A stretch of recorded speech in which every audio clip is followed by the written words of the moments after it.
উন্মোচন করলাম। Dear friends, বিরাট বড় রহস্যের সন্ধান পেয়েছি। বসে বসে কাজ করছিলাম, মানে কাজ ঠিক নয়, এখন বসে বসে প্ল্যান করছিলাম যে সন্ধেবেলায় রান্নাতে ডিনারে কি কি বানানো হবে। রাখি পূর্ণিমা তো নিরামিষ, নিরামিষ হলেই চিন্তাটা বাড়ে। তো যাই হোক, তখন মাথায় এলো আসল কারণটা কি। সংসার ভাঙা সেলিব্রেট করতে এলো, কেক কিনে ফেললো কিপটে। বুঝতে পারছো? মাছ কাটতে গিয়ে কম পড়িয়ে ফেলেছে, ভুলে যাওনি তো? উচ্ছে দিয়ে পটল সুন্দরী মাছ খাওয়া, এগুলো ভুলে যাওনি তো? হাজারটা কষ্ট হচ্ছে মায়ের, সেগুলো বলে ভিকটিম কার্ড খেলে ভিউ কামানো হচ্ছে, কিন্তু কাজের লোক আসে না। এই হারকিপ্টের বাড়ি কেক কেন এলো? আর বাচ্চাটা তার মাতৃহারা হওয়ার জন্য কেক কাটলো, সে তো জানেই না বাপের নোংরা মধ্যে তাকে সামিল হতে হয়েছে। বড় হয়ে সে বুঝতে পারবে আর দেবে এসে বাপকে। যাই হোক, ফিরে আসি টপিকে। ডিয়ার ফ্রেন্ডস, কেন কেক কাটলো বলো তো? বুঝতে পারলে না তো? বলছি ডিয়ার ফ্রেন্ডস, এখন কুলু কুলু কুলু কুলু একদম তুঙ্গে, এবং তাতে কোনো লজ্জা নেই, ঘেন্না নেই। কারণ কি, বেশিরভাগ লোকই তোর হয়ে বলছে, ওখানে ধরেই রেখেছে যা খুশি তাই করব। আমার ভুলগুলো চোখে আঙুল দিয়ে দেখাবার লোক নেই তো। আমার ভুলগুলো চোখে আঙুল দিয়ে দেখাবে কে? যেমন অসুস্থ বাবাকে ফেলে কন্টেন্ট করতে বেরিয়ে গেল, আর স্বামীকে ফেলে মা দন্তজ্জলা হয়ে পিঙ্ক শাড়ি পরে কন্টেন্ট করতে গেল। বুঝতে পারছো তো? তারপরে রিকভারির দিন ছেলের মায়ের হাত থেকে নাতির গিফট বলে কেড়ে নিল। নাতির ওপর অধিকার কার? ছেলের তো, মায়ের তো আগে, তারপর তো আসে ঠাকুরদা ঠাকুমা, তাই না? তো ছেলের মায়ের হাত থেকে ছেলের গিফট কি করে কেড়ে নেয়? কিন্তু এগুলো বলার লোক কই? আমি অবশ্য আছি, আমি বলে যাচ্ছি এবং বলে যাবই, তোমাদের চোখে ধরিয়ে দেবো। তো তাই জন্যে ভেবেছে যে যা করব তাই সই, কেউ আমায় কিছু বলবে না। এখন তোমরা শুনেছ তো যে পুকুরে জল ডুবে ডুবে জল খায়। এখন পুকুরটি তো বাড়িতে পোষা আছে, লাইভে বুক ঠুকে বলা হচ্ছে যে ফিয়ে এসে আছে, সেই ফিঙে পাখিটি বাড়িতেই আছে, লাইভে বলা হচ্ছে। তো ওই বেচারামের পেঁচানি, বুঝতে পারছো তো, সে বাড়িতেই তো বন্দি দশায় আছে, ভালো আছে সে মেয়েটা হয়তো কষ্টে আছে, ভাবছে যে বাবা গ্রামের লোকের ভয়ে বাড়ি থেকে বেরোতে পারি না, সারাদিন ব্লগিং চলে, তার ভয়ে একটুখানি যে লবিতে পায়চারি করব তাও করতে পারি না, সুতরাং সে ঘরের মধ্যে ঘাপটি মেরে বসে আছে। কিন্তু সে মেয়েটা ভালো আছে, মেয়ে হোক, বুড়ি হোক, বউ হোক, যেই হোক, সে ভালো আছে। কারণ ওই বন্দি দশাটি কেটে গেলে, মানে তাকে তো এই বাচ্চার মা লিগ্যাল ওয়াইফ বাঁচিয়ে রেখেছে, লিগ্যাল ওয়াইফ ডিভোর্স দিচ্ছে না, তাই ডিভোর্সটি দিয়ে গেলেই তো হাতে ঝাঁটা উঠবে, হাতে ঝাঁটা পেটে পান্তা, তখন বুঝবে কুলুকুলুর ঠেলা। ওই বাড়িতে কুলুকুলু, এর আগে তো কুলুকুলু ছিল একজনের সঙ্গে, কল রেকর্ডে শুনলাম না, রংরূপে তোর থেকে কিছু কমা নয়। সেই কুলুকুলু তো বাড়িতে এসে উলু দিয়ে ঢুকতে পারলো না। কেন? সে কেন ঢুকতে পারলো না? সে কেন উলু পেলো না? কারণ হচ্ছে আশপাশের লোক এই লোকগুলিকে খুব ভালো করে চেনে।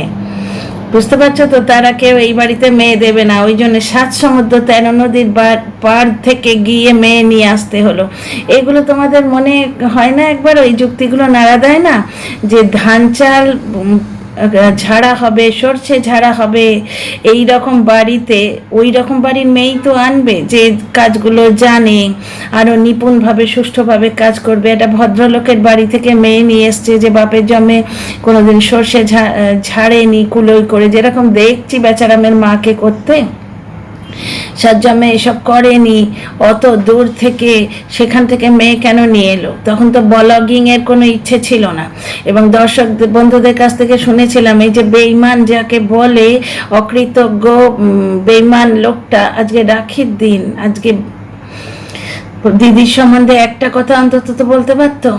কিরম বেঈমান ভাই দেখো, মানে অন্নদাত্রী দিদিকে খালি ছোট করতে জানে, একটা কথা তার সম্বন্ধে বলতে জানে না।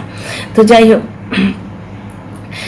একটা জিনিস দেখো, সেই বেঈমান ভাইটা, অকৃতজ্ঞ ভাইটা যে দিদিকে কি বলে, দিদিকে বেঈমান বলে, আরও কত নোংরা কথা বলে, দর্শকদের উস্কে দেয় কমেন্ট বক্সে গিয়ে বাজে কমেন্ট লেখবার জন্যে, সেই ভাইটা তখনও কিন্তু ব্লগিংয়ের স্বাদ পায়নি। এবং দর্শক বন্ধুদের কমেন্ট থেকে জানতে পারছি দিদি যখন ব্লগিংয়ের কথা বলেছিল এনাকে বারণ করেছিল, ট্যালেন্টলেস তো, একেবারেই ট্যালেন্টলেস। তখন এই বাচ্চার মা বলেছিল না আমার খুব ভালো লাগে ব্লগিং করতে, আমি করব। বুঝতে পারছো? এবং শুরু করলেও তাই। আমি তোমাদের বারবার বলেছি বাঙালির গোষ্ঠীর পিন্ডি বলে একটা চ্যানেল খুলেছিল ওর মায়ের নামে, সেটা চালাতে পারেনি। সে বাচ্চার মা কমিউনিটি পোস্টে দিত, তোমরা কিন্তু ওর চ্যানেলটা দেখছো না, এরম বলে বলেও সে তুলতে পারেনি চ্যানেলটা। আর বাচ্চার মা 200কে করে দিয়ে যাবার পর অবস্থাটা তো তোমরা দেখছো। যাকে এইবার আসি রহস্য উন্মোচন করতে। রহস্যটা কি dear friends? Welcome back to my channel my world of words. আমি সৌমি, আমি আপনাদের সবাইকে আমার চ্যানেলে ওয়েলকাম করছি। আগে শুনে তো নাও, তবে তো বলবো। রহস্যটা হচ্ছে ওই যে কেকটি কাটা হলো বাড়িতে বন্দি দশায় যে পেঁচানিটা আছে তাকে খুশি করার জন্য। বুঝতে পারছো তো? পেঁচানি বুঝে গেল আমার কুলুকুলুটা একবারে মানে নিঃস্বার্থ কুলুকুলু, আমার কুলুতে একবারে ভালোবাসা স্ট্যাম্প পড়ে গেছে, ভালোবাসা। সেই ছোটোবেলায় গল্প পড়তাম, তাতে বলতো আজকালকার দিনে, আমাদের ছোটোবেলায় মানে ওই কলেজ টলেজে পড়ি যখন, তখনই শুনেছি আজকালকার দিনে ভালোবাসা মানে হচ্ছে যে বাসায় একটা ভালো ল্যাবরেটরি আছে। এই লোকটার ব্যাপারও তাই, এদের ল্যাবরেটরিরও দরকার হয় না, যে বাসায় একটা ভালো উঠোন ঝাড়ু দেবার ঝাড়ু আছে, সেইটা হচ্ছে ভালোবাসা। তো পেঁচানি তো আর জানে না, সে ব্লগ দেখে একটু একটু আইডিয়া করেছে অবশ্য, যদি দেখে থাকে। তো সেই পেঁচানিকে খুশি করার জন্য কেকটি কাটা হলো, আর একদম স্ট্যাম্প লাগিয়ে দিল যে আমার ভালোবাসায় একদম কোনো খাদ নেই, একবার ডিভোর্সটা দিক, ও ডিভোর্স দিচ্ছে না তাই, তারপরেই তোমার হাতে উঠোন ঝাড়ু দেবার ঝাড়ুটা ধরিয়ে দেবো, হাতে ঝাড়ু পেটে পান্তা, আহা হা, যা দিন কাটবে। তো পেঁচানি কিন্তু এখন ভার্চুয়ালি ভালো আছে। তো যাই হোক ডিয়ার ফ্রেন্ডস, এদিকে শুনছি টিনার মা একটা ব্লগ দিয়েছে। আজকে ব্লগটা তো খুব ভালো লেগেছে, যে টিনারা ফ্ল্যাটে গেছিল, সেই ফাঁকে উনি ঘরদোর গুছিয়ে নিলেন। এগুলো দেখতে বেশ ভালো লাগে, কাজ করতে যেন মোটিভেশন পাওয়া যায়। তো কালকের ব্লগে দেখা গেল উনি কাপড় টাপড় তুলছেন, সেখানে বললেন আমার ছোট মাটা কাজে শিখেছে। সেখানে যে ছোট মা বললেন সে কথাটা এদের কানে গেল না, এরা তো ড্যাশ বেটি শুনতে অভ্যস্ত। সুতরাং সে যে ছোট মা বলছে, বাড়িতে কেউ লোটে মাছ খায় না, বৌদির জন্য লোটে মাছ কেনা হচ্ছে, ভাত ওর জন্য এক্সট্রা নিয়ে রাত্রিরে রেখে দেওয়া হয় যদি রুটি হয়। কোনোদিন রুটি খেতে দেখিনি, যবে থেকে বিয়ে হয়ে এসছে ভাত খাচ্ছে। আর ও বাড়িতে এই বাচ্চার মা এক কাপ চা পেত না, কালো চা। নিজের মুখে বলেছিল যে দুধ চা খেলে খুব গালাগাল করে, বকাবকি করে। বুঝতে পারছো তো? এগুলো তো ওদের চোখে পড়বে না যে শাশুড়ি তার বৌমাকে ছোট মা বলছে। বুঝতে পারছো তো? নোংরামোটা কোন জায়গায়? এ রোদ দেখাচ্ছে, তাহলে বৃষ্টি কেন দেখায়? টিনা বাড়িতে ছিল না, ও তো সেই এই নোংরা বুড়ির ফ্যান্টাসি যেখানে, ও তো সেই আমার ফ্যান্টাসির লোকের কাছে গেছিল। ব্যাপারটা হয়েছে কি, টিনার বাবা এবং মাকে এতভাবে গ্রিল করা হচ্ছে মেয়ে বেচ্ছে করে, তো ওনারা ভার্চুয়ালি টিনাকে দেখানো অনেক সময় অ্যাভয়েড করেন।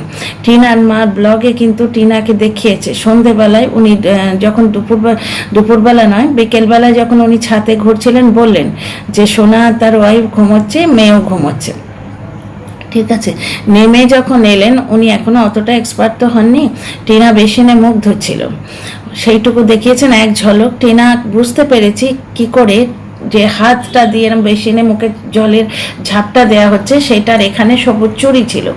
বুঝতে পারছো? ওগুলো দেখলে তোমরা বুঝতে পারবে। ওনার ক্যামেরা ধরাটা এমন হয়েছে, হয় ইচ্ছাকৃত টিনাকে দেখাবে না বলে, বা ক্যামেরা ধরাটা এমন হয়েছে টিনার মুখটা কেটে গেছে, গলা থেকে দেখা যাচ্ছে। এবার টিনার বাবা মাকে সবসময় গ্রিল করা হয় মেয়ে বেচ্ছে বলে, যার জন্যে ওনারা পারপাসলি আমার মনে হচ্ছে টিনাকে দেখানোটা অ্যাভয়েড করছেন। বুঝতে পারছো? টিনার বাবার ব্লগেও আজকে দেখলাম যে আমাদের বাড়িতে ক্যামেরা ধরার লোক নেই বললেন, ওখানে আমরা টিনাকে এক ঝলক পেছন থেকে দেখতে পেলাম, উনুনের কাছে দাঁড়িয়ে আছে, মানে গ্যাসের যে ওভেনটা তার কাছে দাঁড়িয়ে আছে, পেছন ফিরে ফোনে কথা বলছে। বাবা কিন্তু ডিস্টার্ব করেনি ওকে, এক ঝলক দেখালেন, তারপর বাড়ির সব মেম্বারদের দেখাতে রইলেন। বাবার ব্লগেও কিন্তু টিনা খুব একটা আসে না। হ্যাঁ, যদি পরিস্থিতি এমন পড়ে তখন হয়তো টিনাকে দেখালেন, বুঝতে পারছো? ওখানেও মা ঘুম থেকে ওঠার পর মেয়ে মুখ ধুচ্ছে, সেটা এক ঝলক দেখালেন। তো সকালে টিনার কথা বলেনি কেন? কারণ টিনা তো বাড়িতে নেই, সে তো কুলুকুলু করতে গেছিল, কোনো প্রমাণ নেই বলে দিল। তারপরে বরুণ কাকার কাছে দেখা গেল টিনার বৌদি এবং টিনার দাদা দাঁড়িয়ে আছে এবং টিনার মা বাইরে থেকে ক্যামেরা করছে। তো সেখানেও বলল যে ওই নোংরা বুড়িটা ক্লাউনগিরি করে না, পাপ পাপ করে ভিডিও করে, কথা বলার ক্ষমতা নেই, নানা রকম মুখভঙ্গি করে, ওই নোংরা অন্তর্জলি যাত্রার বুড়িটা বলছে মেয়ের কথা বলবে কি করে, মেয়ে তো ওখানে ছিল না, অনেক সময়ই হয় দাদা বৌদি ওখানে রয়েছে, দাদা হয়তো কিনে দিচ্ছে বৌদিকে একটা কুর্তি আর একটা কি হাতে ছিল ওড়না বা কিছু, সেই দুটো হয়তো দাদা কিনে দিল, টিনা ওখানে নেই।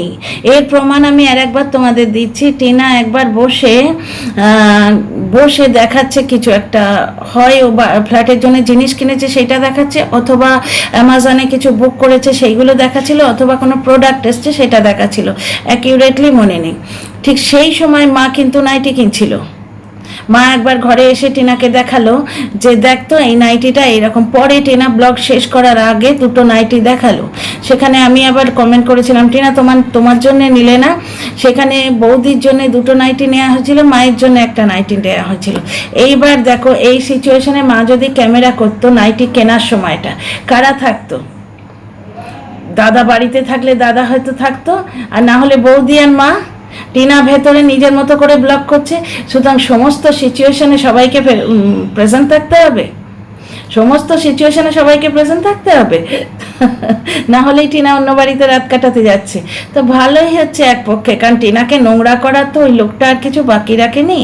মানে সংসার ভাঙার অ্যানিভার্সারি যে পালন করে, উদযাপন করে, সে কি পরিমাণ নোংরা ভাবো, মানে নোংরামো বেচার আর কোনো তরকিবও বাকি রাখছে না, বুঝতে পারছো তো? ওটা অবশ্য আমার মনে হচ্ছে পেঁচানিকে খুশি করার জন্য করেছে।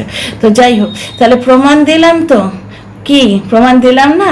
যে টিনার বৌদি কুর্তি কিনছে, হাতে আর একটা কি ছিল ব্লু কালারের, একটা সাদা আর ব্লু মিক্স কুর্তি, বুঝলাম ওটা বোধহয় ওড়না, কোনো একটা ওড়না কিছু কিনেছে এরকম, আর দাদা ইয়েতে বসেছিল, অটোতে বসেছিল, মা সেই সময় ক্যামেরা করছিল, ওখানে টিনা ছিল না প্রেজেন্ট। মানে প্রমাণ হয়ে গেল টিনা গেছে সেই ওই নোংরা বুড়ির ফ্যান্টাসি যে তার বাড়িতে, বুঝতে পারছো? প্রমাণ হয়ে গেল যে টিনা সারা রাত সেখানে কাটিয়ে এসছে।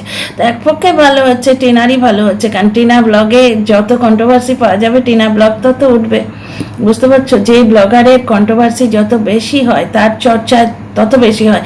ওই লোকটা চর্চায় থাকতে গিয়ে বউকে নোংরা করতে গেছিল, আজ বউ হাতছাড়া হয়ে গেল, এবার পেঁচানি নিয়ে কুলুকুলু কর। এই পেঁচানিও বেশি দিন টিকবে বলে মনে হয় না, কারণ এদের মানসিকতা যদি না চেঞ্জ হয়, বিশেষ করে ওই দন্তজ্বালা মহিলার মানসিকতা যদি চেঞ্জ না হয়, তাহলে ও বাড়িতে কোনো মেয়ে টিকবে না, বুঝতে পারছো? যে বাড়িতে বউকে খাবার খোঁটা দেয়া হয়, সারা দিন রাত কাজ করার পরও বলা হয় যে খাচ্ছে আর ঘুমোচ্ছে, সেই বাড়িতে কখনো ছেলের বউ টেকে, মানে লক্ষ্মী টেকে, বাড়ির লক্ষ্মী কোন মহিলাগুলো একে সাপোর্ট করে কি বুঝতে পারি না আমি। তোমাদের গায়ে লাগে না? একটা স্বামী বলছে যে স্ত্রী শুধু খেতো আর ঘুমোতো? কোন বাড়িতে এরম চলে গো? আজকে বিশাল বড় লোকের বাড়িতেও কিন্তু স্ত্রীর যোগদান থাকে। হ্যাঁ, তাদের কাজের ভঙ্গিটা আলাদা। আমরা গিয়ে হয়তো কুটনোকুটে রাঁধতে বসলাম, তারা হয়তো একটুখানি ঘর সাজিয়ে দিল, বা তোমার ওই হাউসকিপারের পুরো টিম আছে, তাদের ইনস্ট্রাকশন দিল, তবু তার প্রয়োজনটা আছে ওখানে। স্ত্রীবিহীন সংসার কাণ্ডারিবিহীন নৌকোর মতো। তাদের পরিবারে যতটুকু দরকার স্ত্রী কিন্তু সেখানে করে দেন। কোনো একটা পার্টি অ্যারেঞ্জ হচ্ছে, বিশাল লোকজন রয়েছে, তোমার ওই ইভেন্ট ম্যানেজমেন্ট বলে আজকাল হয়েছে অনেক রকম, ইভেন্ট ম্যানেজমেন্ট কোম্পানি হাতে একটা দুটো তিনটে এসে হাজির রয়েছে, কিন্তু তাদের ইনস্ট্রাকশন দেওয়ার জন্য সেখানে ওয়াইফ থাকবেন। বিশাল বড় লোকের বাড়িতে ওয়াইফের হস্তক্ষেপের দরকার হয়। তাহলে এদের মতো চশমখোর কিপ্টের বাড়িতে যে মেয়েটা পেটে বাচ্চা নিয়ে 7 মাসের বাচ্চা নিয়ে উঠোন ঝাড় দিত, তাকে বলছে শুধু খাচ্ছে আর ঘুমোচ্ছে। এটা পসিবলই নয়। একটা নিম্ন মধ্যবিত্ত বাড়িতে, ওদের তো নিম্ন মধ্যবিত্তই ছিল টিনা যাবার আগে অবধি, নিম্ন মধ্যবিত্ত বাড়িতে স্ত্রী কুটোটি নাড়বে না, শুধু খাবে আর ঘুমাবে, সংসার চলবে, তাই হয়? তাহলে স্ত্রী নেই, এখন তো ওই বেচারামকে ঝাড় দিতে দেখা যায়, কারণ এখন তো পেঁচানি বেরোতে পারছে না, 2 দিন পরে পেঁচানিকে দেখবে। আহা কি ডায়েটিং হবে বললাম না, হাতে ঝাড়ু পেটে পান্তা, দারুণ কুলুকুলুর যা রেজাল্টও পাবে, একবারে কুলকুলিয়ে বেরিয়ে যাবে তখন। তা এখন বন্দি দশায় আছে, ভালো আছে, দূর থেকেই দেখ, আর ব্লগিং হয়ে গেলে কেকের ভাগ পাবে নিশ্চয়, বেকের ভাগ পাবি, একটুখানি চিন্তা নেই। তো যাই হোক, এখানে একটা নোংরা বুড়ি বলতে বসেছে যে টিনার মা যেহেতু টিনার বৌদি এবং টিনার দাদাকে দেখিয়েছে, মানে টিনা ওখানে প্রেজেন্ট ছিল না, সে গেছে ওই বুড়ির ফ্যান্টাসি, যে ওই কোন একটা জায়গার নাম বলে ওরা, সেইখানে রাত কাটিয়ে এসছে। মানে এদের কি বলবে, ওই জন্যেই টিনা কোনো কিছু মানে ক্লিয়ার করে না, তার ব্লগে কোনো কিছু ক্লিয়ার করে না ও, কারণ ব্লগে ক্লিয়ার করলে শুধু শুধু কন্টেন্ট দেওয়া হয়, এদের তুমি কিছু বলতে পারবে? সে একটা জায়গায় টিনা প্রেজেন্ট নেই মানে সে বাড়িতেই নেই, আর টিনার বাবা টিনার মা পারপাসলি টিনার কথা বলে না। হ্যাঁ, টিনা ওদের তো একটা প্ল্যাটফর্ম দিয়েই দিয়েছেন, টিনার মা টিনার বাবা বলেই তো ওনাদের এত, এই দেখো না টিনার মা কবে থেকে ব্লগিং শুরু করেছে, 8,000-এর ওপর সাবস্ক্রাইবার হয়ে গেছে। তো ওনাদের এত যে চর্চা হচ্ছে, এই যে ওনাদের ব্লগ নিয়ে অলরেডি কন্ট্রোভার্সি ক্রিয়েটাররা কাটা ছেঁড়া করছে, এই প্ল্যাটফর্মটা তো মেয়েই ওদের দিয়েছে। কিন্তু ওনারা সন্তান বেঁচে খান না, যেমন টিনা তার সন্তান বেঁচে খায় না। হ্যাঁ, প্রয়োজন পড়লে বলবে, কারণ বলা ইচ্ছে কিন্তু তা কিছু এসে যায় না, প্রয়োজন পড়লে সে নিখাত বলবে। তো এনাদেরও তাই, পারপাস ফুলি শুধু টিনাকে দেখাবো বলে এনারা দেখান না। বেচারামের মতো সন্তান বেচতে তো সবাই এক্সপার্ট নয়।